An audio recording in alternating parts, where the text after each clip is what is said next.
ஸ்ரீ சிவசங்கரா தேவனே, ஸ்ரீ சிவசங்கரா தேவனே. Shankaram Sivashankaram. Question from Chitra Vijay Kumar. Dear Baba, please explain as to why girls above 10 years and below 50 years are not allowed to come to Shabarimala. கேரளாவில் பெண்கள் எக்ஸ்க்ளூசிவாக போய் கும்பிடலாங்கிற மாதிரி ஒரு கோயில் இருக்குது. ஆயிரக்கணக்கான பேர் திருவனந்தபுரத்துக்கு பக்கத்தில் இருக்கிற அந்த கோயிலில் போய் பொங்கல் வச்சு கும்பிடுவாங்க. அது பெண்களுடைய சபரிமலை அப்படின்னு கூட சொல்லுவாங்க. அதே மாதிரி பிரம்மச்சாரி கடவுள் ஐயப்பசாமிங்கிறவர் பிரம்மச்சாரி. அவர் மாளிகைப்புறம் தனியாக உட்கார வச்சுட்டு இவர் பாட்டி தனியாக உட்காந்துட்டு பால ரூபத்தில் தவம் செய்து கொண்டிருக்கிறார். அண்ட் நார்மலாக அந்த காலத்தில் காட்டு வழியில் போகணும், 48 கிலோமீட்டர் நடந்து போகணும். இப்போ தான் 4 கிலோமீட்டர் நடந்தால் போகிறோங்கிற மாதிரி வந்துச்சு. கூடி சீக்கிரம் அங்கே கேபிள் கார் கூட வரப்போகுது. ஸோ அந்த 48 நாளில் எப்படி இருந்தாலையும் லேடிஸ்க்கு இந்த பீரியட்ஸ் வந்தே தீரும், மென்சுரல் சைக்கிள்ஸ் வந்தே தீரும். அது ஒரு காரணம். அவங்களால அந்த 48 நாள் சிரத்தையாக இருக்க முடியாது என்பது ஒரு காரணம். ரெண்டாவது, யானைகளும் புலிகளும் எல்லாம் இருக்கிற ஒரு காட்டு வழியில் அவ்வளோ ஹார்ட் ஜேர்னியை பெண்களால் பண்ண முடியாதுங்கிறது ஒரு காரணம். அதனால் இது ஒரு கன்வீனியன்ஸ், கொஸ்டின் ஆஃப் கன்வீனியன்ஸ் தான். அண்டு இதையும் மீறி போகிறவங்கலாம் இருக்காங்க. யாரோ ஒரு தடவை ஒரு சினிமா நடிகை கூட நான் போனேன் அப்படின்னு சொல்லி அது பெரிய ப்ராப்ளமெல்லாம் ஆகிப்போச்சு. அதனால் அதாவது கோயிலுக்கு ஒரு ரூல் இருக்குது. 1000 கோயில் இருக்குது. இப்போ சபரிமலைக்கு போக முடியாத பெண்கள், இல்லை போகணுன்னு ஆசைப்படுற பெண்கள் இப்போ தான் எல்லா ஊர்லேயுமே ஐயப்பசாமி கோயில் வந்துச்சு. இங்கே ராஜா அண்ணாமலைபுரத்தில் இருக்குது, மாலிங்கபுரத்தில் இருக்குது, மெட்ராஸ்லேயே 5 கோயில் 6 கோயில் இருக்குது. எந்த கோயிலுக்கு வேணால் போக வேண்டியது தானே. அப்படின்னா நான் அங்கே தான் போவேன் அப்படிங்கிற மாதிரி ஒரு பிடிவாதம் தேவையில்லாத வேலை தானே. So it's your own. நாமளாக நமக்கு விதித்து கொள்ளுகிற ஒரு செல்ஃப் டிசிப்ளினே தவிர யாரையும் ஃபோர்ஸ் பண்ண முடியாது. அதுவும் இந்த காலத்தில் குழந்தைங்கள்லாம் ரொம்ப சீக்கிரம் மென்சுரல் சைக்கிளுக்கு வந்துடுதுங்க. அதனால் ஏஜ் தான் ரெஸ்ட்ரிக்ஷன் பார்த்தாக்கா அது கூட போய் தான். It's not possible to find out. Question from Govindan sir. திருவண்ணாமலையில் எத்தனையோ ஆண்டுகளுக்கு முன்பு எவ்வித வசதியும் இல்லாமல் பாழடைந்த நிலையில் இருந்த பாதாளலிங்கம் அருகே ரமண மகரிஷி கிட்டத்தட்ட 6 வார காலம் விஷ ஜந்துக்களுக்கு மத்தியில் தியானத்தில் இருந்தார் என்று அவரது வரலாறு கூறுகிறது. சாதாரண மனிதர்களைப் போலவே மகான்களும் உடல் ரீதியில் ஒன்றானவர்கள்தான் என்றும் அவர்களுக்கும் கூட காய்ச்சல், தலைவலி எல்லாம் வரும் என்றும் தாங்கள் பல அருளுரைகளில் தெரிவித்திருக்கிறீர்கள். அப்படியானால் பாதாளலிங்கத்தின் அருகில் தவமிருந்த ரமணர் இந்த விஷப்பூச்சிகளின் கடியினால் ஏற்பட்ட வலியையும் தாங்கிக் கொண்டு எவ்வாறு 6 வார காலம் தியானத்தில் லயிக்க முடிந்தது? ஆழ்நிலை தியானத்தில் உடல் பற்றிய சிந்தனையே வராதா? நிஜமாகவே வெங்கட்ராமனாக மதுரையிலிருந்து அந்த பாதாளலிங்கத்தில் அமர்ந்து விட்ட அந்த பின்னாளில் ரமணர் என்று அறியப்படுகிற அந்த ஆத்மா சாப்பிட்டுக்கிட்டு இருந்ததா சாப்பிடாமல் இருந்ததா நமக்கு தெரியாது. ஏன்னா அதெல்லாம் வரலாற்றில் பதிவாகலை. அவர் அங்கே உள்ள போய் உட்காந்துட்டார். அதுக்கப்புறம் ஒரு அரிக்கன் டயட்டை எடுத்துக்கிட்டு சேஷாதிரி சுவாமிகள் ஒரு ஆளை கூட கூப்பிட்டு அந்த பாதாளலிங்கத்தில் உட்காந்துருந்தவரை அப்படியே குண்டு கட்டாக தூக்கின்னு வர்றார். இப்படி சப்பளங்கால் ஜாமாக இருக்குது. அதை தூக்கின்னு இந்த உடம்புல இருந்தால் அந்த குழவிக்கடி முள்ளெல்லாம் பிச்சுட்டு அவருக்கு மருந்தெல்லாம் போட்டு அதுக்கப்புறம் அவர் தான் இவர் பாலரமணர்னு எல்லாருக்கும் சொன்னார். வெங்கட்ராமனாக இருந்தவர் இது இருக்குது. அப்போ இவ்வளோ பெரிய உலகத்தில் ஏன் அந்த வெங்கட்ராமனுங்கிற பையன் மதுரையிலிருந்து திருச்சூழியிலிருந்து திருவண்ணாமலையை தேடி வரணும்? அப்படின்னா அந்த பாதாளலிங்கத்தில் அடங்கி இருக்கக்கூடிய ஆத்மாக்கும் இந்த பிறவியில் ஒரு சின்ன பையனாக இருக்கிறவனுக்கும் ஏதோ கனெக்ஷன் இருக்கும். இல்லைன்னா திருவண்ணாமலையில் எவ்வளோ சந்நிதி இருக்குது, எங்கேயாவது உட்காந்துருக்கலாமே. ஏன் அந்த பாதாளலிங்கத்தில் போய் உட்காரான்னா அந்த ஆத்மா அவனுக்கு இன்டர் கனெக்டடாக இருந்திருக்கும் ஒரு பிறவியில். அதை வைத்து கொண்டு வந்திருக்கணும். ரெண்டாவது, ஒரு மரண அனுபவம் கிடைச்சப்பறம் தான் அவர் வந்தார். ஏன்னா அவங்க மாமா எங்கேருந்து வரீங்கன்னு கேட்ட உடனே அருணாச்சலன்றாரு.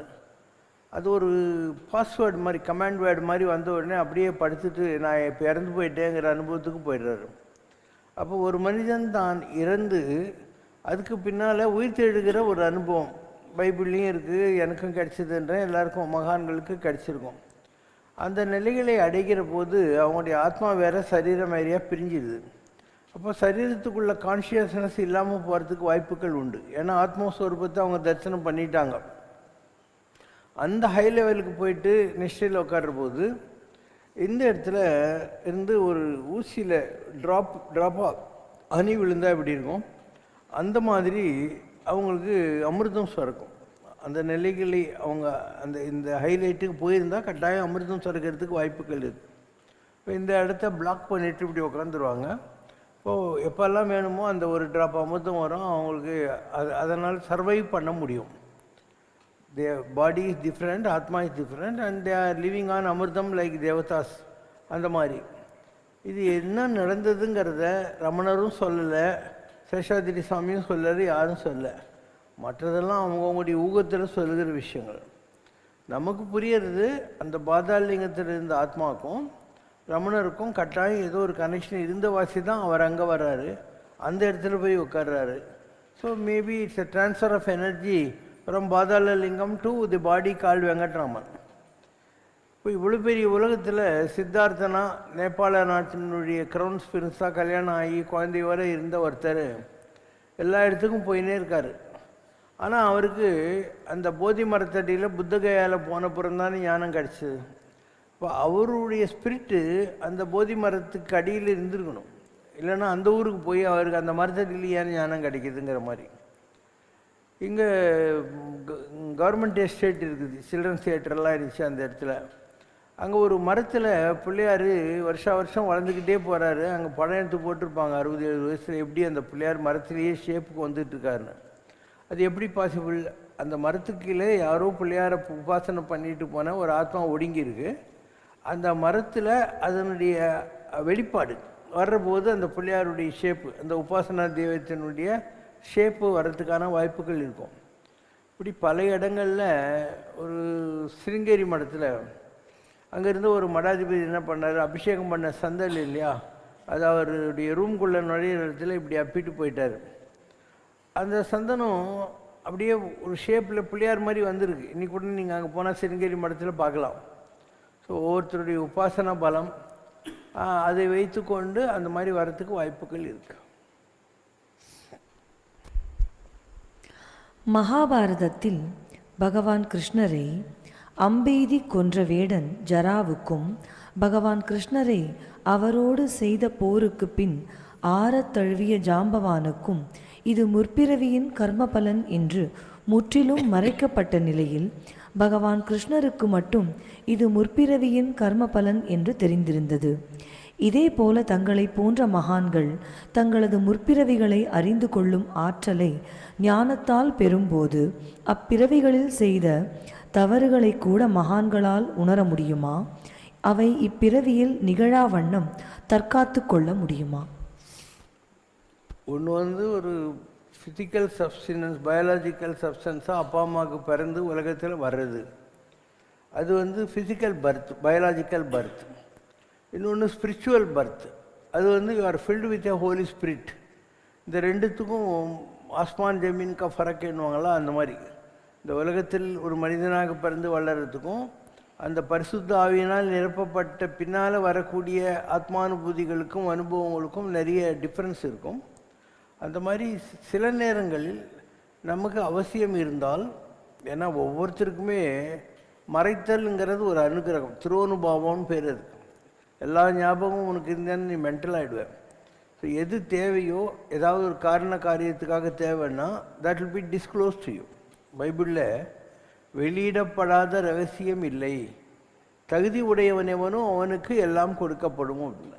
அப்போ if you need that experience for some reason, you may get disclosed. உனக்கு அது புரிய வச்சுருவாங்க. இதுக்கு முன்பிறவியில் யார் என்னங்கிறது, நீ ஏன் அவங்கள மீட் பண்ணுற, அவங்க ஏன் உன்னை மீட் பண்ணுறாங்கங்கிறது, இதெல்லாம் தானாகவே எல்லாருக்கும் தெரிய ஆரம்பிச்சிடும்.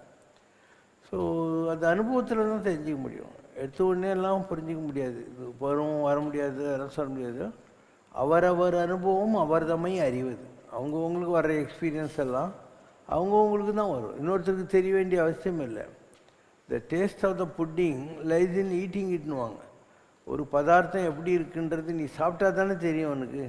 நீ சாப்பிட்டது உனக்கு தான் தெரியும், எதிலிருந்து பார்க்குறவனுக்கு அது எப்படி இருக்கும்னு தெரியவே தெரியாது. அதனால் ஆன்மீகம் என்பது ஆன்மா சம்பந்தப்பட்ட பாஷை. அதில் ஏதோ சில காரண காரியங்களுக்காக மறைத்து வைக்கப்பட்டிருக்கிற சில பிறவி ரகசியங்கள் வெளிப்படுத்தப்படுகின்றன. And unless they think that it is relevant for your spiritual evolution, அது தெரியாமையே கூட இருக்கலாம், மறைந்து இருக்கலாம். அதை பற்றி ஒன்றும் இருக்கு. ஒரு சந்திரன் இருக்குது, அது க்ளவுடில் மறைஞ்சிருக்கு. அப்போ சந்திரன் இல்லாமல் போகிறதில்ல. அந்த மாதிரி உங்களுடைய பழைய பிறவியினுடைய வாசனாதிகள் உங்கள்கிட்ட இருக்கும். இப்போ கர்மா என்ற மேகம் அதை மறைத்து வைத்திருக்கிறது. அவசியமானால் அந்த அந்த மேகம் இப்படி விலகணுன்னே நீ சந்திரனை பார்க்க முடியும். அந்த மாதிரி தான் இந்த வீல் ஆஃப் கர்மா ஆல்சோ கொஞ்சம் விலகிச்சேன்னா உனக்கு தெரியும் நீ யாருன்னு. அதான் தன்னை அறிந்து இன்புறவே வெண்ணிலாவே ஒரு தந்திரம் நீ சொல்ல வேண்டும் வெண்ணிலாவே அப்படின்னு. ஸோ தன்னை அறிந்து இன்புறுதலுக்கு என்ன பண்ணோம், அந்த மேகங்கிற கர்மா விலகணும். அப்போது சந்திரன் ஆகாசத்தில் இருக்கிற விஷயம் தெரிஞ்சிடும். அண்ட் சந்திரன் ராத்திரி 6 மணிலேருந்து காத்தால் 6 மணி வரைக்கும் ஆகாசத்தில் வெளிச்சத்தை கொடுத்துக்கிட்டே இருக்கும்.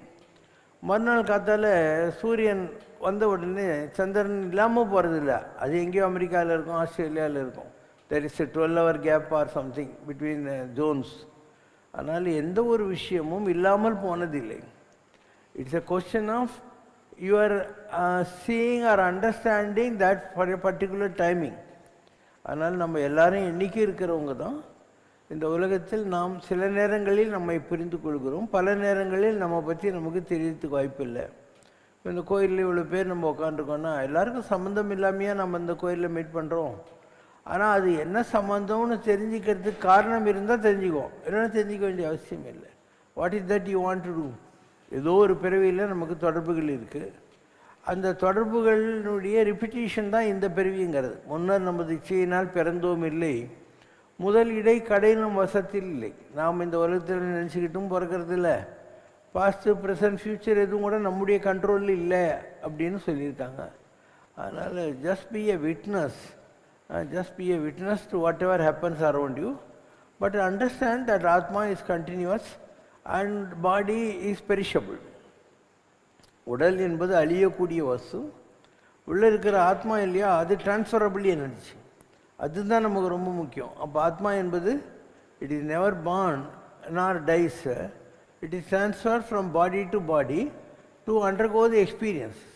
இப்போ நீங்கள்லாம் ஒரு செல்ஃபோன் வச்சுன்னு இருக்கீங்க, அதில் ஒரு மெமரி சிப் இருக்குது.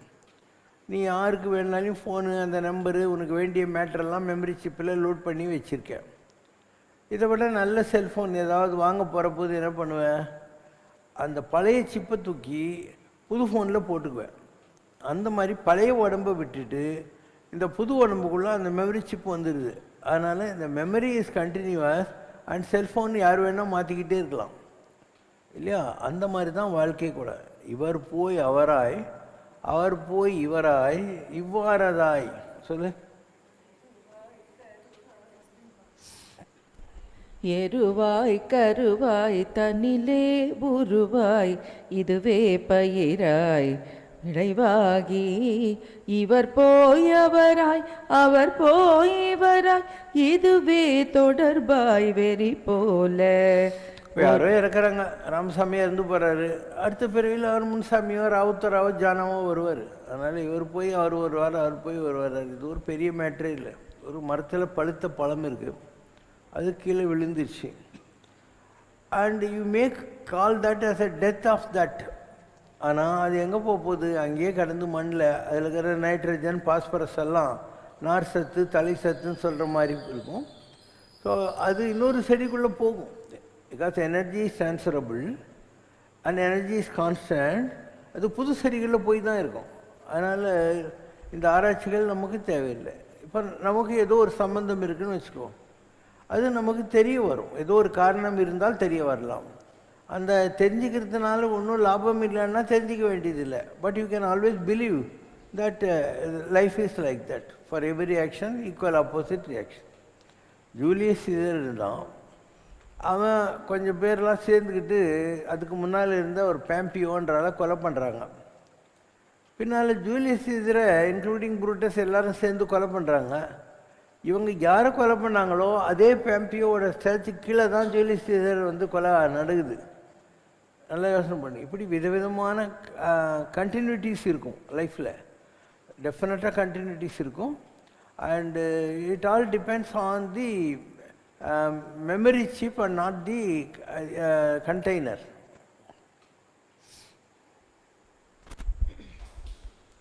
அண்டத்தில் உள்ளதுதான் பிண்டத்தில் உள்ளது என்று சொல்லும்போது தனி மனித விழிப்புணர்வைப் போல இந்த பிரபஞ்சத்திற்கும் விழிப்புணர்வு இருக்கிறதா? இருந்தால் இரண்டுக்கும் உள்ள வேறுபாடு என்ன? ஆக்சுவலாக அண்டம் பிண்டம் ரெண்டும் ஒன்று தான் நம்ம சொல்லிட்டோம். அது வந்து ஒரு அண்டாவில் இருக்கிற பால், இந்த உடம்புன்றது ஒரு டம்ளரில் இருக்கக்கூடிய பால், அவ்வளோதான். பால் தான். அதனால் டெஃபினட்டாக there will be a cosmic consciousness between the creation and the created ones. Cosmic contact இருந்தே தீரும். அது இது வரைக்கும் ஃபுல்லாக இதுதான் சொல்லி இதனுடைய ஆராய்ச்சிக்குள்ளே போய் கண்டுபிடிச்சவங்க யாருமே இல்லை. ஒரு உப்பு பொம்மையை பண்ணி ரிமோட் கண்ட்ரோல் ஆப்ரேட் பண்ணி சமுதிரத்தை ஆராய்ச்சி பண்ணிட்டு வான்னு அனுப்புகிறாங்க. அது ஒரு 10 அடி போன உடனே அப்படியே சால்ட்டெல்லாம் கரைஞ்சி போய் சமுதிரத்தில் கரைஞ்சிடும். 4 அப்பும் 4 உப்புங்கிற மாதிரி. ஆனால் இது வரைக்கும் இந்த ஆராய்ச்சிகளுக்கு இறங்கியவர்கள் எல்லாரும் கரைந்து போனார்கள். எல்லா மறையினை மறந்த நலம் இன்னும் வர்ணகிரி சொல்கிற மாதிரி அவர்கள் கரைந்து போனார்கள். அந்த உப்பு பொம்மைகள் திரும்பி வரவே இல்லை. ஆனால் நமக்கு இன்னும் தெரியல என்ன தான் நடக்குதுன்னு சொல்லி. There is a theory call big bang, எப்படி உலகம் உருவாச்சு அப்படிங்கிறதுக்காக. இன்றைக்கி விஞ்ஞானம் இவ்வளோ வளர்ந்துருக்கு. அதனால் ஃபியூ இயர்ஸ் பேக் அவங்க அதே மாதிரி ஒரு பிக் பேங்கை க்ரியேட் பண்ணி பார்க்கலான்னு அதுக்கான ஒரு சேம்பரை க்ரியேட் பண்ணி எல்லாம் ட்ரை பண்ணாங்க. ஆனால் அந்த டனல்லிருந்து எல்லாமே பிளாஸ்ட் ஆகிட்டு இவங்களுக்கு எந்த ஒரு டெரிவேஷனும் கிடைக்கவே இல்லை. அதனால் ஆராய்ச்சிக்கு முயன்றார்கள், அறுதியான முடிவுகள் கிடைக்கவில்லை. கடவுள் ஒரு படைப்பாளியா அல்லது அவரே ஒரு படைப்பு தானா? ஒரு சுப்ரீம் எனர்ஜி ஒன்று இருக்குது. And you may call that as Shiva. அந்த சிவம் என்பது 3ஆக பிரியுது. எப்படி ஒரு புரோட்டான், நியூட்ரான், எலக்ட்ரான், இது ஆல்ஃபா, பீட்டா, காமா, ஒரு பாசிட்டிவ், நெகட்டிவ், ஒரு நியூட்ரல், இதெல்லாம் வந்து 3 பிரிகிறதோ அந்த மாதிரி இந்த ஹோலி ட்ரினிட்டின்னு சொல்லுவாங்க. அந்த ஹோலி ட்ரினிட்டி 3 சேர்ந்தது ஒன்று இருக்குது, அது சிவம்னு நீ வச்சுக்கோ. அது 3ஆக பிரிக்கிற போது Brahma is creation, Vishnu is protection and Shankara is destruction of the evil energies. So Shankara and Shiva is the sum total of these 3 and Shankara is only 1/3 of Shiva. Yeah. So if you want to understand, you can understand like this. But there is only one energy, supreme energy, and no one has seen it. வாசித்து காணோனாதது அப்படின்வாங்க. So நீங்கள் பார்த்து கொண்டிருந்த மற்ற எல்லாமே பிரம்மம், இல்லை விஷ்ணுவனுடைய பல்வேறு அவதாரங்கள், இல்லை சங்கரனுடைய பல்வேறு அவதாரங்கள், என்ன பாபா சொல்கிறேன்ற என்ன சொல்கிறார், ஆதித்யானா மகாவிஷ்ணுங்கிறார் பகவத்கீதையில். அப்போ 12 ஆதித்யர்கள் இருக்காங்க. ருத்ரானாம் சங்கர சாஸ்விங்கிறார், 11 ருத்ரர்கள் இருக்காங்க. அதில் நான் சங்கரன் என்ற பெயரால் அறியப்படுகிறேன் என்றார். அப்போ எவ்வளவோ இருக்குது. பாரதியாருடைய பாட்டில் வரும், எத்தனை கோடி இன்பம் வைத்தா இறைவா இறைவா இறைவா, இத்தனை கோடி இன்பம் வைத்தாய்கள் இறைவா இறைவா இறைவா, இத்தனை கோடி இன்பம் வைத்தாய், சித்தினை சித்துடன் இணைத்தாய், அங்கு சீருமை பூதத்து வியனுலகமைத்தாய்,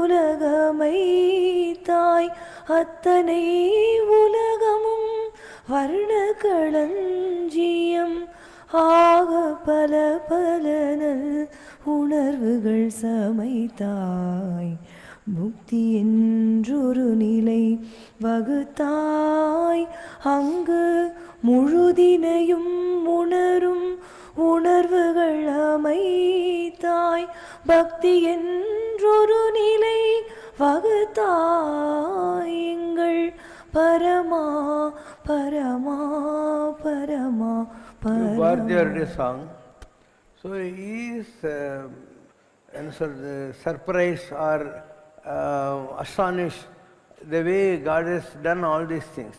அதை வைத்து இது பண்ணுறது.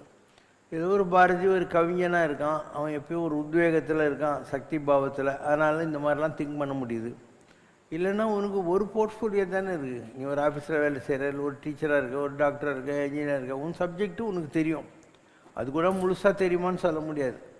It all depends on how seriously you have studied in medical college or engineering college or law college anywhere. ஆனால் இந்த முழு அறிவு என்பது எல்லாருக்கும் இருக்குன்னு சொல்ல முடியாது. They already have only a fraction of the ultimate knowledge even in their own field. அவங்களுடைய ஃபீல்ட்லேயே முழுக்க அவங்களுக்கு தெரியறதுக்கு வாய்ப்பு இல்லை. அது மாதிரி ஆன்மீகம் என்பது ஒரு பெரிய சப்ஜெக்டு. இதில் முழுசாக இறங்கி இது வரைக்கும் திரும்பி வந்து நமக்கு முழுசாக சொன்னவங்க யாருமே இல்லை. ஒரு ஆதிசங்கரருக்கு தோணுது, அவர் ஆராய்ச்சி பண்ணுறாரு, அவர் அத்வைத்தம்ங்கிற ஒரு கன்செப்டை கொண்டு வர்றார். அத்வைத்தம்னா என்ன? ஒரு கடல் அலை, அலைகள் கடலில் தோன்றுகின்றன, கடலில் மறைகின்றன. அந்த மாதிரி ஜீவாத்மாக்கள் என்பவை அலைகள். எல்லா படைப்பும் எல்லா ஜீவாத்மாக்களும் சேர்ந்த ஒரு சமுத்திரம் இருக்கு இல்லையா, அதுதான் பரமாத்மா அப்படின்னு அவருக்கு சொன்னார். ஒரு வியாக்கியானம். துவைத்தத்தை சொன்ன மாத்வாச்சாரியார் வந்தார். அவர் என்ன சொன்னார்? இல்லை இல்லை, ஜீவாத்மா என்பது கடலுக்கு இந்த கரையில் இருக்குது, பரமாத்மா கடலுக்கு அந்த கரையில் இருக்குது, நடுவில் பவசாகரம் பிறவி பெருங்கடல் ரெண்டையும் பிரித்து வச்சிருக்கு, அதனால் ரெண்டும் வேறு வேறு. துவை என்ன ரெண்டுன்னு அர்த்தம். ராமானுஜர் சொன்ன விசிஷ்டாத்வைத்தம் என்ன சொல்கிறது? மாத்வரே நீங்கள் சொல்கிறது கரெக்டு தான், பரமாத்மா அந்த கரையில் இருக்குது, ஜீவாத்மா இந்த கரையில் இருக்குது, நடுவில் பிறவி பிரித்து வச்சிருக்கு. ஆனால் ஒரு ஆச்சாரியன், ஒரு குருங்கிற ஒரு போட்டு இல்லை ஒரு கப்பல் ஏதோ ஒன்றத்தை பிடிச்சி இக்கரையிலேருந்து அக்கறைக்கு போக முடியும். அதாவது நீங்கள் சொல்கிறத நான் ஒத்துக்கிறேன், அவன் அங்கே இருக்கான், நம்ம இங்கே இருக்கோம். ஆனால் ஒரு போட் நமக்கு கிடைக்கணும். ஒரு ஆச்சாரியன், பெரிய ஆச்சாரியன் இருந்தாக்கா ஸ்டீம்ஷிப்பு, சின்ன குருவாக இருக்கான்னாக்கா போட்டு, இல்லை அட்லீஸ்ட் ஒரு என்ன சொல்லுவாங்க, அந்த தலைமையில் கவுத்துன்னு போவாங்க, ஏதோ ஒன்று. ஆனால் கறக்கிறதுக்கு வாய்ப்புகள் எல்லாம் இருக்குது. அப்போ அந்த கரைக்கு போய் சேர்ந்தாக்கா நீ அந்த பகவான்கிட்ட சந்தோஷமாக அங்கே இருக்கிற காட்சிகள் எல்லாம் பார்த்துக்கிட்டு நிம்மதியாக உட்காந்துட்டு இருக்கலாம். அப்படிங்கிறது ராமானுஜருடைய விசிஷ்ட அத்வைத்தம். இது காம்பினேஷன் ஆஃப் அத்வைத்தம் அண்டு துவைத்தம். இதுதான் வள்ளல் பெருமானார் சொல்கிறார். இக்கரை கடந்தீரில் அக்கறையே இனிப்பது நடராஜ சக்கரையேங்கிறார். இது ஜீவாத்மாக்கள் இருக்கிற கரை, அந்த பக்கம் பரமாத்மா இருக்கான், நடராஜர் இருக்கான். இந்த கரையை கடந்து நம்ம அந்த கரைக்கு போகணும். இக்கரை கடந்தீரில் அக்கறை, அக்கறை என்னன்னா தஷோர் அப்படிங்கிற அர்த்தம். அங்கே என்ன இருக்குது? இனிப்பது நடராஜ சர்க்கரையே அப்படின்னா, அங்கே நடராஜருங்கிற ஒரு சர்க்கரை, the sweetest thing on earth is living there, we can go and taste it there அப்படிங்கிற அர்த்தத்தில் சொல்வார். It's all a question of our being interested in the subject. இல்லைன்னா இதெல்லாம் யாருக்கு இன்ட்ரெஸ்ட் இருக்குது? நீயே சொல்லி பார்க்கலாம், யாருக்குமே இதெல்லாம் இன்ட்ரெஸ்ட் இருக்கிறது இல்லை. It's a question of keeping a blank open mind and trying to understand any truth. It's only a trying to understand தான் அதெல்லாம். இல்லைன்னா எடுத்து ஒன்று குப்பையை தூக்கி போட்டுருவோம், இதெல்லாம் வேண்டாத வேலைங்கிற மாதிரி. நமது வாழ்க்கையில் எதிரிகள் என்று நமக்கு யாரும் இல்லை. நமது பாவ கர்ம வினை பதிவுகளே ஒரு நபரின் மூலம் நமக்கு எதிராக செயல்படுகின்றன. இந்த சூக்ஷ்மம் நமக்கு புரியாததால் எதிர்வினை ஆற்றும் நபர் நமக்கு எதிரியாக தோன்றுகிறார். நமது தீய கர்ம வினைகளை கழிப்பதற்கு நமக்கு உதவுவதால் நமது எதிரிகளை கூட வாழ்க வளமுடன் என்றுதான் வாழ்த்த வேண்டும் என்று கூறுகிறார் வேதாத்ரி மகரிஷி. நமது முன்ஜென்ம பாவ கர்ம வினை பயன்களே இந்த பிறவியில் நமது எதிரிகளை உருவாக்கி செயல்பட வைக்கிறது என்றால், அவ்வாறு எதிரியாக செயல்படும் நபரின் பாவங்கள் அவருக்கு கர்ம வினையை உருவாக்காதா? நீங்கள் வந்து இது ஒரு ஃபிலாசபியாக பார்க்கறது ஒன்று, இல்லை புனரபி ஜனனம் புனரபி மரணம் என்ற பவானியில் பார்க்கறது இன்னொரு வகை. இப்போ இந்த பிறவியில் ஒரு ஸ்ட்ரேஞ்சரை நம்ம பார்க்குறோம். பார்த்த உடனே நமக்கு ஒரு மாதிரி இரிட்டேஷனாக இருக்குது. We are not very comfortable இந்த ஸ்ட்ரேஞ்சர்ஸ் பர்சன்ஸ். ஏன்னா அவனுக்கும் நமக்கும் விரோதம் தான் பெண்டிங் இருக்குது. யாரோ இன்னொருத்தரை பார்க்குறோம், நமக்கு அவங்கள ரொம்ப பிடிச்சிருக்கு, ரொம்ப பார்த்த மாதிரி ஒரு ஃபீலிங்கெல்லாம் வருது. அப்போ அவங்களுக்கும் நம்மளுக்கும் இந்த ரிலேஷன்ஷிப் இருக்குது இல்லையா, அது அந்த மாதிரி இருந்திருக்கு, பாசிட்டிவாக இருந்திருக்கு. அதனால் ஜூலியஸ் இதில் ஆண்டனி ஸ்பீச்சில் சொல்லுவோம், இந்த good is interred with the bones அப்படின்னா, ஒவ்வொருத்தனுடைய ஆத்மாவில் குட் பேடு ரெண்டுமே சேர்ந்துருக்கு அப்படிங்கிற வார்த்தையை அவன் சொல்லுவான். அதனால் நம்முடைய இந்து சனாதன தர்மத்தில் நம்ம மறுபிறவியை அக்செப்ட் பண்ணிக்கிறோம். அப்போ மறுபிறவின்னு வர்றபோது இதுக்கு முன்னாலே இருந்தவங்கள நம்ம மீட் பண்ணி தானே ஆகணும். ஏதோ ஒரு காரணமாக ஏதோ ஒரு உறவில் நம்ம மீட் பண்ணலாம். நமக்கு புரிஞ்சதை வச்சு பார்த்தா, இப்போ ராமர் இருந்தார், அவர் வாலியை கொலை பண்ணுறாரு. இப்போ 2 பேருக்கும் ஆர்குமெண்ட் நடக்குது. நீ பண்ணது தப்பு, இன்னொருத்த மனைவியை நீ அபகரித்து வச்ச, அதனால தான் உன்னை கொலை பண்ணேன்னு ராமர் சொல்கிறாரு. அவர் சொல்கிறான், உங்களுக்கெல்லாம் ரூல்ஸ் வேலையா? நாங்கள்லாம் குரங்குங்க, குரங்குகளுக்கு ஹஸ்பண்டு ஒய்ஃபு பிள்ளை குட்டி தங்கச்சி அக்காலாம் எங்கே வந்துச்சு, அதனால் எங்கள் ரூல்ஸில் நீ ஏன் தள்ளிடுற, மங்கீஸ் ஆர் மங்கீஸ் அப்படின்னு சொல்லுவோம். என்னென்னமோ ஆர்குமெண்ட் சொல்கிறார். லாஸ்ட்டில் ராமர் சொல்கிறார், சத்திரத்தே இது கீழகம்ன்றார், அதர்மத்தை அழிப்பது கூட தர்மந்தான் அப்படின்றார். அவன் கன்வின்ஸே ஆகலை. கடைசியில் இவர் 2 கையும் தூக்கிட்டு ராமர் சொல்கிறார், சரிப்பா நமக்குள்ளே இந்த வம்பே வேண்டாம், நான் எப்படி உன்னை மறைந்து தெரியாமல் கொண்டுட்டனோ அந்த மாதிரி அடுத்த பிறவியில் நீ என்னை மறைந்து தெரியாமல் கொண்டுடு, நம்ம அக்கௌண்ட்டு சரியாக போயிடும். For every credit there is a corresponding debit, for every action equal and opposite reactionன்றார். அப்போ அவன் வாலியாக இருந்தவன் கிருஷ்ணாவதார காலத்தில் ஜராங்கிற வேடனா பிறந்திருக்கான். அண்டு கிருஷ்ணர் இருக்கார் இல்லையா, ராமராக இருந்தது இந்த உடம்புக்குள்ளே வந்திருக்கு அந்த ஆத்மா, மகாவிஷ்ணுங்கிற ஆத்மான்னு வச்சுக்கலாம். இப்போ இவர் இப்படி காலை வச்சுன்னு உட்காந்துருக்கார் யார், கிருஷ்ணர். அவனுக்கு தூரத்துலேருந்து பார்க்குற போது ஒரு மானுடைய முகம் மாதிரி தெரியுது. அதனால் அவன் அம்பு விடுறான், இவருடைய உயிர் கால் வழியாக பிரியுது. ஏன்னா நம்ம உடம்புல விஷ்ணுங்கிற தத்துவம் பாதத்தில் இருக்குது. நம்மக்கிட்டையும் எல்லா கடவுளும் இருக்குது. விஷ்ணு தத்துவம் நம்முடைய பாதங்கள், நம்முடைய கைகள் என்பது இந்திரன், நம் மனசு என்பது சந்திரன், நம்முடைய ஹார்ட்டுங்கிறது குகன் முருகப்பெருமான், நம்முடைய இந்த இடத்துல இருக்கிறது சூரியன். இப்படி நம்மக்கிட்டையும் எல்லாமே இருக்குது. நம்ம உடம்புல இருக்கிற தண்ணி தான் வர்ணன், நம்ம உடம்புல ஓடிட்டு இருக்கிற காற்று தான் வாயுன்னு சொல்லக்கூடியது, நம்ம உடம்புல இருக்கிற நெருப்பு அக்னி. ஸோ எல்லாம் வெளியே இருக்கிறது நம்மக்கிட்டேயும் இருக்குது. ஏன் அந்த மாதிரி அந்த அம்பு வந்து காலில் தேய்க்கணுன்னா, விஷ்ணு தத்துவத்தில் கிருஷ்ணர் இருக்கார், அவனுக்கு அந்த மான் மூஞ்சி மாதிரி தெரியுது, அதனால் அங்கே குத்துற மாதிரி வருது. சரி, ஒய் தட் ஹேப்பன்ஸ் அப்படின்னா அதுக்கு ஒரு கதையெல்லாம் சொல்லிடுவாங்க. இந்த இவர் இருக்கா இல்லையா காந்தாரி, அவள் எப்பயும் கண்ணை கட்டினே உட்காந்துன்னு இருப்பாள். அவள் ஒரு நாள் கிருஷ்ணருக்கு சாபம் கொடுக்குறான், பாவி உன்னால் என்னுடைய 100 குழந்தைங்க செத்தாங்களடா அப்படின்னு சொல்லிட்டு நான் உனக்கு சாபம் கொடுக்குறேன், உன்னுடைய வம்சம் யாதவ வம்சமெல்லாம் அழிஞ்சு போகணுன்னு. அப்போ கிருஷ்ணர் சொல்கிறார், அம்மா என்ன இருந்தாலும் உன் கணவன் குருடங்கிறதுக்காக நீ கண்ணை கட்டின்னு பதிவிரதியாக இருந்திருக்க, உன் சாபத்துக்கு நான் கட்டுப்படுறேன் அப்படின்னு சொல்லிடுறார். ஸோ அது ஒரு ரீசன். அந்த ரீசன் அப்படியே இருக்குது. கிருஷ்ணர் has agreed to finish himself because of the curse of that lady. இதுக்கு நடுவில் ஒரு ஆம்பளை பையனுக்கு இவங்க புள்ளதாச்சி மாதிரி வயிற்றில் இரும்பு வலக்கி வச்சு கட்டி ஒரு ஃபீமேல் கெட்டப்பில் துர்வாச ரிஷிக்கிட்ட போய், சாமி ஞானதிஷ்டில் பார்த்து சொல்லுங்கள் இந்த பொண்ணுக்கு என்ன குழந்தை பிறக்கும் அப்படிங்கிறாங்க. அவருக்கு தெரியாதா, சொல்லிட்டாரு, உங்கள் கொலை நாசமாகும், இரும்பு வளர்க்க பிறக்கும்னுறார். இதை போய் பலராமர்கிட்ட சொல்கிறாங்க, அவ்வளோ பாவிகளே ஏன்டா இப்படி பண்ணீங்க, அந்த இரும்பு வலக்கிய நல்லா சாம்பலாக நல்லா டஸ்ட் பண்ணிவிட்டு எதிரில் இருக்கிற இரண்யா நதியில் கலக்கி விட்ருங்கன்றார். அந்த இரண்யா நதியில் கலங்கின சாம்பல் என்ன ஆகுது, அப்படியே கரை ஓரம் ஒதுங்கி அங்கே புல்லுங்களாம் முளைக்குது. ஒரு நாள் இந்த பாண்டவ குலத்து குழந்தைங்கள்லாம் நல்லா தண்ணி அடிச்சுட்டு வந்து ஒரு புல்லை பிடுங்கி இன்னொரு புல்லு கூட வச்சு அடிச்சு சண்டை போட்டுன்னு எல்லாம் செத்து போடுறாங்க. அந்த இரும்பு வலக்கினுடைய ஒரு பாட்டு தான் இந்த ஜரா என்ற வேடனு கட்சியும் அம்புல வச்சுருக்கான். அப்போ காந்தாரியுடைய சாபம், கிருஷ்ணருடைய அக்செப்டன்ஸு, அந்த இரும்பு வலக்கியினுடைய மீதி புல்கள் எல்லாம் யாதவ குலத்தை அழிச்சிச்சு. இவரும் யாதவர் தானே, அதனால் அந்த லாஸ்ட் பிட் ஆஃப் த இதில் இவர் காலை தேய்ச்சி இவரையும் இறந்தார். இவ்வளோ நுணுக்கமாலாம் இருக்குது அப்படின்னு இப்போ நான் யாரதே ஒன்று கொஞ்சம் சொல்கிறதுனாலும் புரியுது, இல்லைன்னா உனக்கு ஒன்றுமே புரியாது. எதுக்கு அம்புல சாகணும், கிருஷ்ணர் அவர் தான் கடவுளாச்சேன்னு தோணும் இல்லையா? இப்படி நம்முடைய ஹியூமன் மைண்டில் நம்ம நிறைய ரிசர்ச் பண்ணிக்கிட்டே இருப்போம். ஏன் இதெல்லாம் நடக்குதுன்னு நமக்கு புரியாது.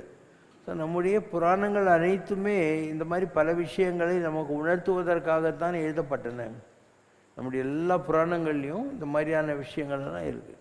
ஒரு சிசுபாலன் இருக்கான், அவன் 100 தடவை திட்டினால் ஒழிய அவனை நான் அழிக்க மாட்டேன் அப்படின்னு சொல்லி கிருஷ்ணர் வந்து அவங்க அம்மாவுக்கு வரம் கொடுத்துருக்கிறார். அதனால் அவன் 100 தடவை திட்டினாலும் இவர் பார்த்துன்னே உட்காந்துருக்காரு. அது 100 திட்டு முடிஞ்ச உடனே அவனை அழிச்சிடுறார். எல்லாத்துக்கும் ஒரு காரணம் வச்சுருப்பாங்க, நம்ம எல்லாத்தையும் நுணுக்கமாக பார்க்கணும். சரி, துரியோதனன் அவங்க அம்மா சொல்கிறா, ஏன்னா அவன் பதிவிரத கண்ணை கட்டின்னு இருந்ததுனால நம்ம உடம்புல இருக்கிற எல்லா பார்ட்ஸ் ஆஃப் த பாடியோட கண்ணு 80 டைம்ஸ் மோர் எனர்ஜியை வச்சுருக்கான். அவள் வாழ்நாள் பூரா கண்ணை கட்டின்னு உட்காந்துனால அவள் கண்ணுக்கு பயங்கர பவர் உண்டு. அதனால் துரியோதனுக்கு சொல்கிறா, அப்பா நீ வெடிகால எங்கிட்ட ஃபுல் நேக்கடாக வந்துடு அப்படிங்கிறான். இவன் கேட்கல, அம்மா சொல்லிட்டா அவ்வளோதானேன்ட்டு வெடிகால நேரத்தில் வர்றான்.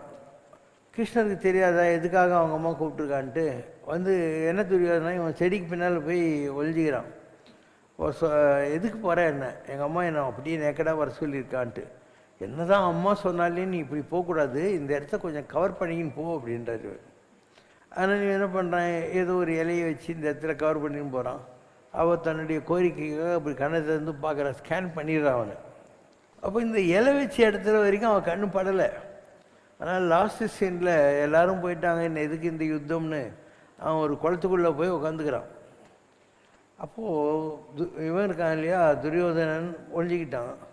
அண்டு கிருஷ்ணர் அர்ஜுனன்கிட்ட சொல்கிறாரு இப்படின்றாரு, ஆனால் தொடையில் அடிக்கணும்னு. அவன் வெளியே வர வச்சு அவன் தொடையில் அடிக்கணுன்றார். இவன் வந்து தொடையில் அடிக்கிறான். இது அதர்ம யுத்தம். யுத்தத்தில் even in your boxing beats of WWW இங்கே அடிக்கணும் இங்கே அடிக்கக்கூடாதுலாம் ரூல்ஸ் இருக்குது. இப்போ தொடையில் அடித்த உடனே பலராமர் இருக்கார் இல்லையா, அவருடைய சிஷ்யன் தான் துரியோதனன், அவருடைய சிஷ்யன் தான் பீமன். 2 பேருக்கும் அவர் தான் பாக்ஸிங் கற்றுக் கொடுத்தவர்.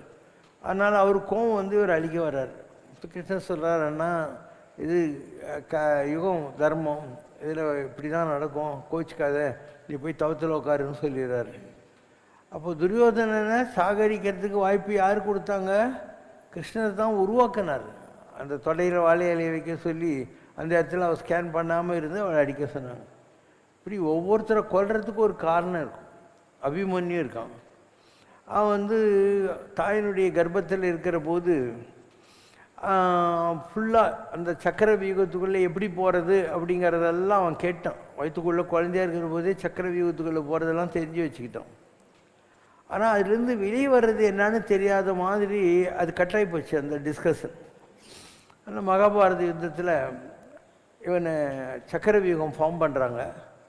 கிருஷ்ணருக்கு தெரியும் இன்றைக்கி அபிமன்யு செத்து தான் ஆகணும்னு. அதனால் அர்ஜுனனை போக்கு காட்டி வேறு ஒரு யுத்த காலத்துக்கு கூட்டின்னு போயிடுறாரு. இப்போது இவனுக்கு தான் தெரியும் சக்கர வியூகத்தைன்னு. எல்லா பெரியவங்களும் மற்ற பீமா எல்லாம் இருக்காங்களும், தர்மன் நகுல நீ போ அப்படின்னு. இவனுக்கு சக்கர வியூகத்துக்குள்ளே போக தெரியும், வெளியே வர தெரியாது. அதனால் இவன் உடச்சிக்கிட்டு உள்ளே போனோடனே அவங்களுக்கு தெரியும் அபிமன்யு வரான்ட்டு. எல்லாரும் அவனை திருப்பியும் க்ளோஸ் பண்ணிடுறாங்க அந்த சக்கர வியூகத்தை. அதனால இவன் உள்ளே போய் மாட்டினோடனே எல்லாரும் இவனை சூழ்ந்துன்னுட்டு இவங்ககிட்ட எந்த ஆயுதமும் இல்லாத அந்த சக்கரத்தை எடுத்தெல்லாம் போராடி பார்க்குறான். இப்போ எல்லாரும் சேர்ந்து இவனை அழிச்சிடுறாங்க. அதாவது அபிமன்யுவை அழிச்சிடுறாங்க அந்த அந்த யுத்த காலத்தில். இது அர்ஜுனனுக்கு தெரிஞ்ச உடனே அவன் நான் இதுக்கு பழி வாங்கியே தீர்றேன் அப்படின்னு சொல்லிட்டு ஜெயத்ரதன் இருந்தான் இல்லையா, அவன் தான் அந்த கேட்டை க்ளோஸ் பண்ணுவேன். அதனால் நீ சாயந்தரம் அஸ்தமனம் ஆகிறதுக்குள்ளே நான் வந்து அவனை கொலை பண்ணுறேன்றான். ஆனால் இவங்கெல்லாம் என்ன செய்கிறாங்க, ஒரு மலை குகையில் அவனை ஒழிச்சு வச்சுட்டு லைன் பை லைன் எல்லா அதிரதர்களும் துரியோதனன் சைடில் இருக்கிறவங்க யாரும் உள்ள நுழையாத அளவுக்கு வச்சிடுறாங்க. கிருஷ்ணர் பார்க்குறாரு, அர்ஜுனன் உயிரை விட வேண்டிய டைம், ஏன்னா அஸ்தமனம் ஆரம்பிச்சிச்சுன்னா இவன் வந்து செத்து போகிறேன்னு தான் ப்ராமிஸ் பண்ணியிருக்கான். அதனால் அவசரமாக இவர் சூரிய அஸ்தமனத்தை காட்டுறாரு. சூரியன் அஸ்தமிச்சிச்சின்ட்டு ஒரு சந்தோஷத்தில் கிக்கில் வெளியே வரான். எல்லோரும் ஆஹா ஆஹா இன்னைக்கு ஓய்ஞ்சான், அர்ஜுனன் நெருப்பில் சாவ போகிறான்னு பார்க்குறதுக்காக கூட்டிட்டாங்க. இவர் அந்த திரையை விளக்கணுன்னே திரும்பியும் அங்கே வந்துச்சு. இவர் ரெடியாக வச்சுருந்தார் அர்ஜுனனை. அவன் கரெக்டாக அவனை கொலை பண்ணிடுறான். இந்த ஜெயத்ரதனை கொலை பண்ணிடுறான் அர்ஜுனன். அந்த நிகழ்ச்சி நடக்குது. இப்படி ஒவ்வொன்றுத்துக்கும் பின்னாலேயும் ஒரு ட்விஸ்ட் வச்சுருப்பாங்க. மகாபாரதம் இவ்வளோ 2000 வருஷம் ஆகி கூட இன்றைக்கும் வந்து லைவாக இருக்கிறதுக்கு என்ன காரணம்னா, ஒவ்வொரு கேரக்டருக்கும் ஒரு ட்விஸ்ட்டு. இது ஏன் அப்படி நடக்குது, இப்படி நடக்குது அப்படிலாம் ரொம்ப அழகாக வச்சுருப்பாங்க. மகாபாரதத்தை ஃபுல்லாக அந்த காலத்துலலாம் கோயிலில் வருஷம் பூரா சொல்லிக்கினே இருப்பாங்க. எலக்ட்ரிசிட்டி கிடையாது, ஒன்றும் கிடையாது. எல்லா ஜனங்களும் விவசாயம் எல்லாம் முடிச்சுட்டு கோயிலில் வந்து உட்காந்துக்குவாங்க. வேறு என்டர்டெயின்மெண்ட் இல்லை. ஸோ அங்கே ஒரு பாகவதர் வந்து ஒவ்வொரு நாளாக ஒவ்வொரு சூரியாவாக சொல்லிக்கினே போவார். வெறும் இந்த கோயில் விளக்கு இல்லை, தீபம், அதில் எல்லா கதையும் எல்லோரும் கேட்டுக்கினே இருப்பாங்க. இப்படி தான் இருந்துச்சு அந்த காலத்தில். இந்த தெருக்கூத்தெல்லாம் நைட்டெல்லாம் இருந்ததுக்கு கூட காரணம் அதே தான். இப்போது எலக்ட்ரிசிட்டி வந்துச்சு, டெலிஃபோன் வந்துச்சு, ஜனங்க ஒருத்தர் கூட ஒருத்தர் இன்ட்ராக்ட் பண்ணுறதே இல்லை. ஒரே வீட்டில் இருக்கிற 2 பேர் கூட ஒருத்தர் பேசிக்கிட்டே இல்லை. இப்போல்லாம் எல்லோரும் பிஸியாக இருக்காங்க. அவங்க டிவி பார்த்துன்னு இருக்கிறாங்க, இவர் செல் பேசின்னு இருக்கார். ஏதோ ஒரு வகையில் people have lost the social communication and interaction.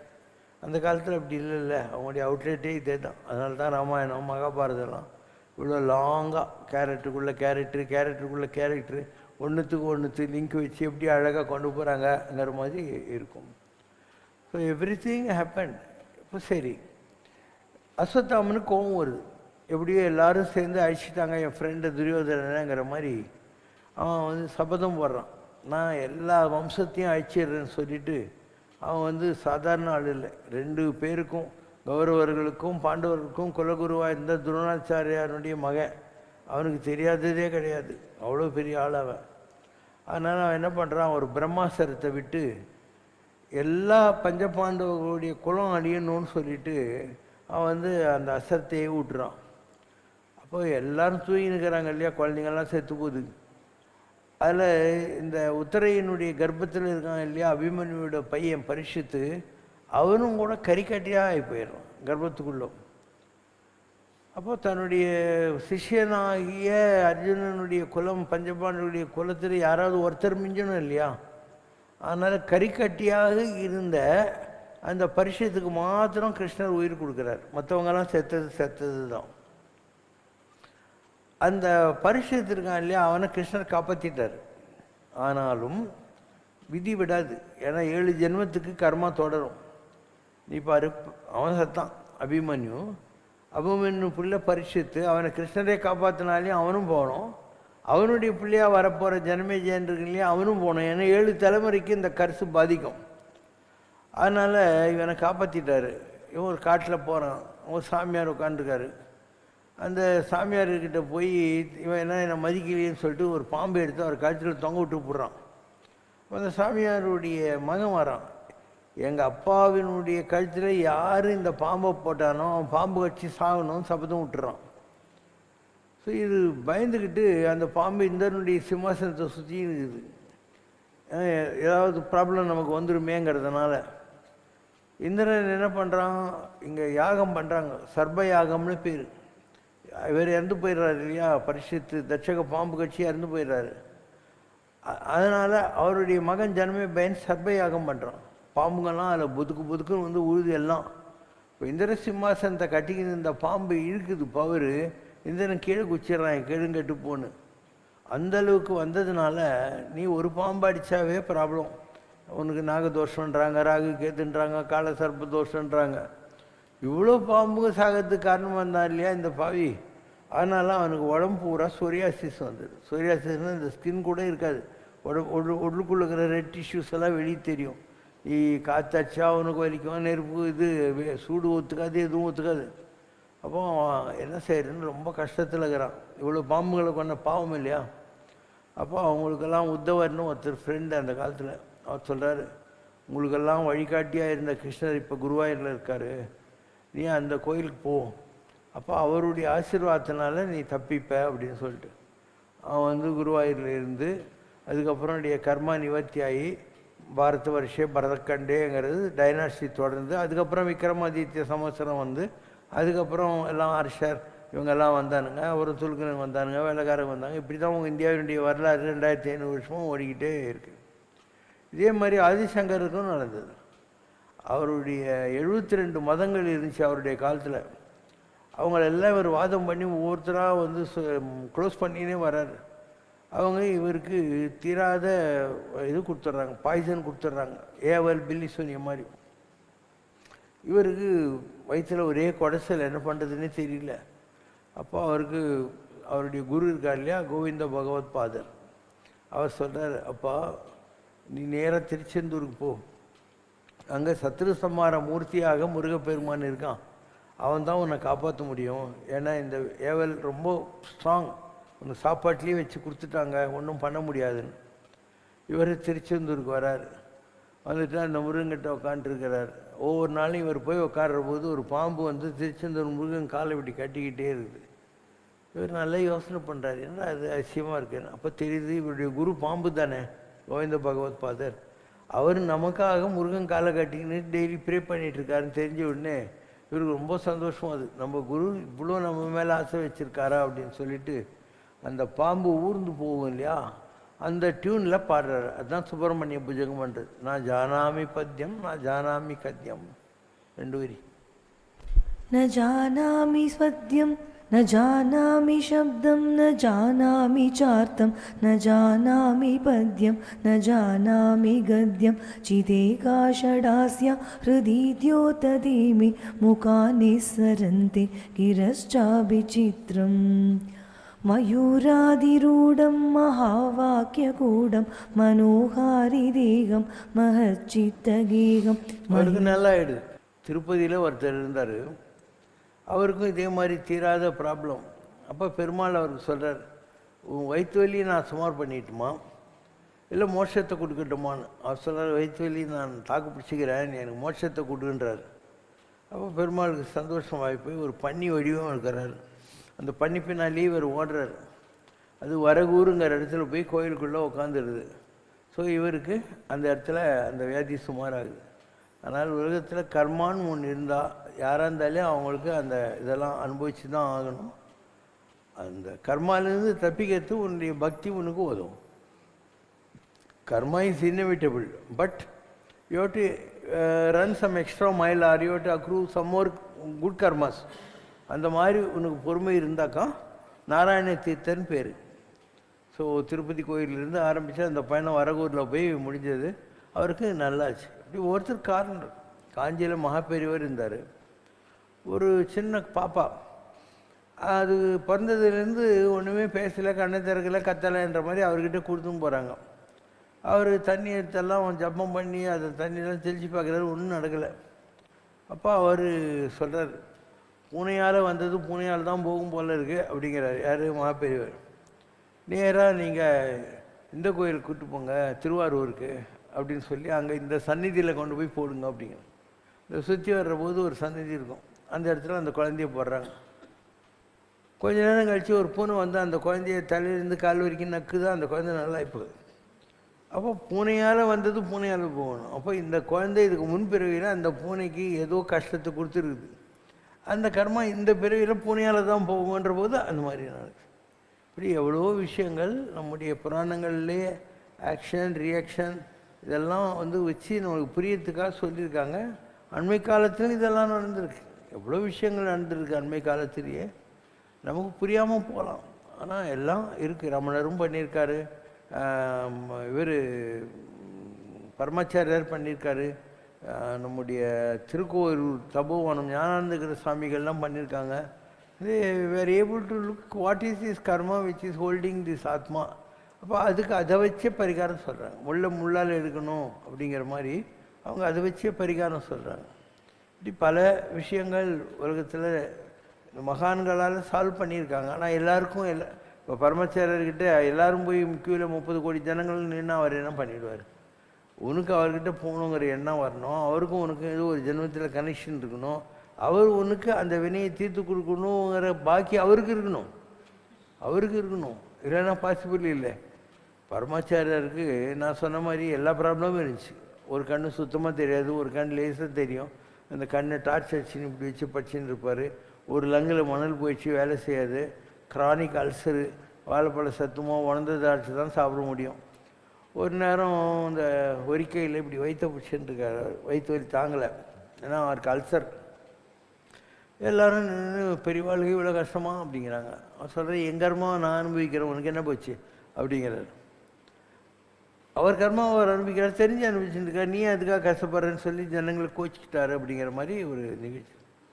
அதே மாதிரி சத்யசாய், அவருக்கு ஒரு பேரலைட்டிக் ஸ்ட்ரோக் வந்துச்சு.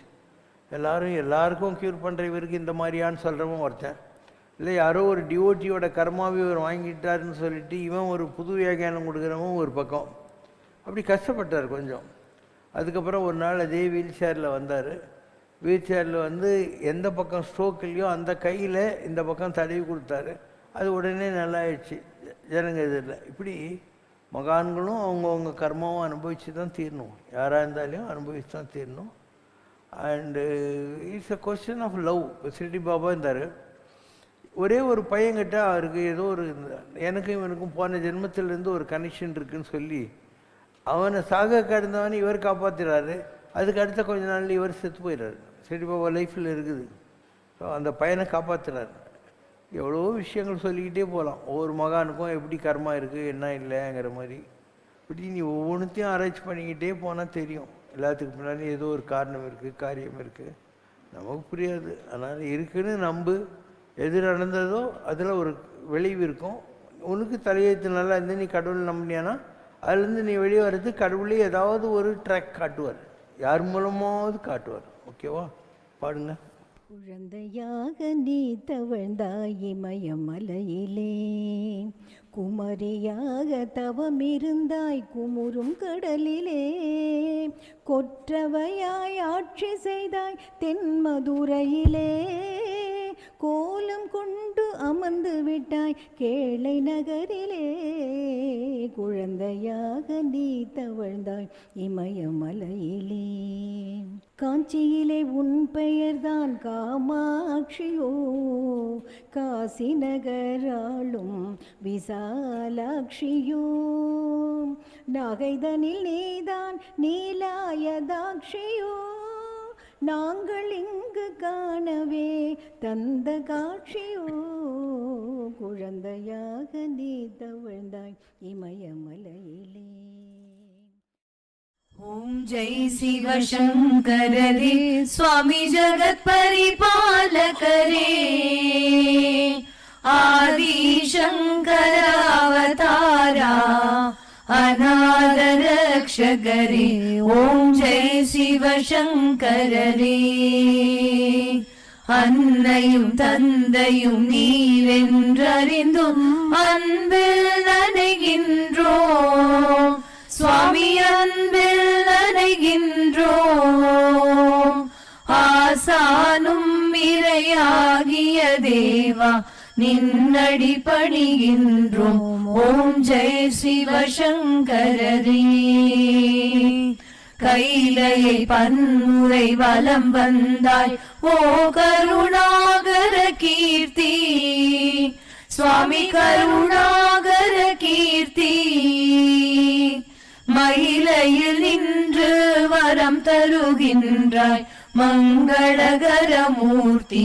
ஓம் ஜெய் சிவசங்கரரே. ஆனந்த சாகரம் தனிலம்மையாழ்த்தும் அற்புத அருள் ஜோதி, சுவாமி அற்புத அருள் ஜோதி.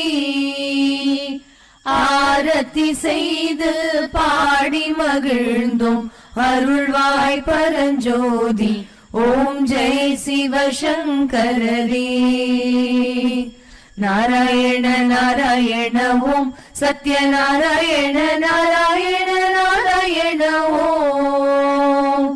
நாராயண நாராயண ஓம் சத்யநாராயண நாராயண ஓம் சத்யநாராயண நாராயண ஓம். ஓம் ஜெய் சிவசங்கரரே. குறை ஒன்றுமில்லை மறைமூர்த்தி கண்ணா, குறை ஒன்றும் இல்லை கண்ணா, குறை ஒன்றுமில்லை